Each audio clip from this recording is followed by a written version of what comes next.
how does it work when you have a story and you're putting a newspaper out that is for everyone? It's for the whole community. You're not catering to a certain group, I guess, you tell me. And you have to portray that story. Do you put your opinion in it? Are there parts that you will, or parts that you not? How is the conception of a newspaper? How is the mind of the person running, because your name's there, when it comes to telling those stories? It's a privilege to tell a story. And I think sometimes I'm with the person and I'm not quite getting it, or I'm not caught up in the story. I feel like I'm a spectator. So you've got to watch that, because then you have to be involved. A certain aspect of your personality has to take a risk. I often find when you've got your notes and you're just about to leave, the person says something really vital and important. And they, it's not that they didn't think of it before. It just, it always, there's a rhythm about the way.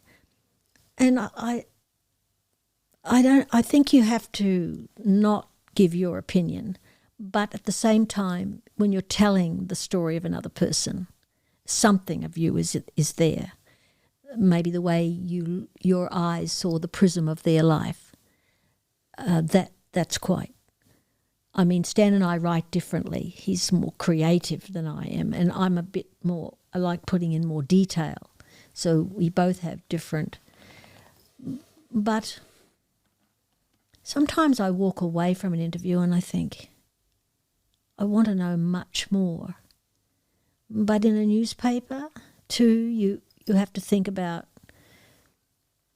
you want to stretch people, and you're really working now in a world where people don't read a lot, but they're still, I always say, they're interested in other people. At their best, they're always interested in other people.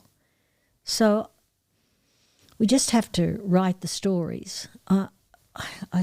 Sometimes we drop off a paper or a magazine. I come away and say, oh gosh, there's so much about that person. We should do a story on them. But I don't want to face everybody and think, oh, do a story. They might think, they might close up. They mightn't share their life. So sometimes it's around an event, it's the person and the event. But why did the person organise that event? What got them to do it?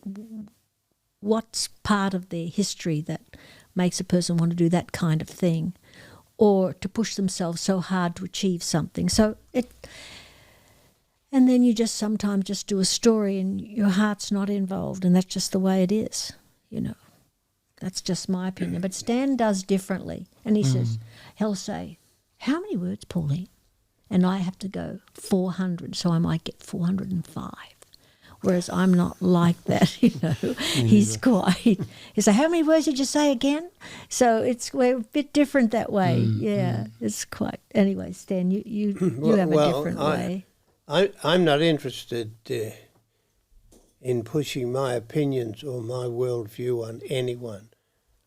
I think it's a privilege to listen to them, and I want to reflect as accurately as I can what they're actually saying.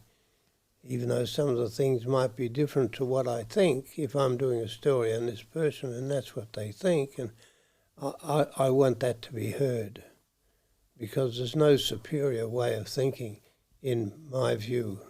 So you don't have any editing of, like if somebody had really extreme views which were quite radical, and do you edit it at all? And Stan goes, let it go. And I go, I don't know if I've had anyone with extreme views, but if there was a reason why this town, this community should hear that person, I would like their views to be made as clear as possible. And maybe someone else will refute them, or I might feel uncomfortable with it myself. But it's that person.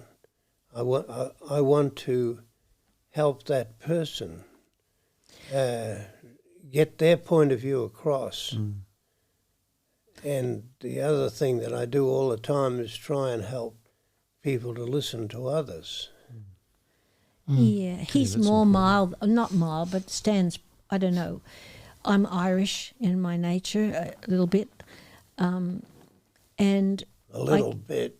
Oh, my God. well, maybe a lot. And so I get worked up about different things.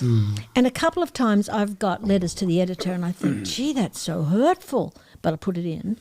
But if it's got something that could really, like it's hateful, then you've got to, in my mind, I just want to wipe that sentence out. But now I can ring the person, and I like to call the person and say, I want to take that out. Or then I feel, well, I've got to be careful here, so I email the person, which is it's just the way things are. But that happens very rarely.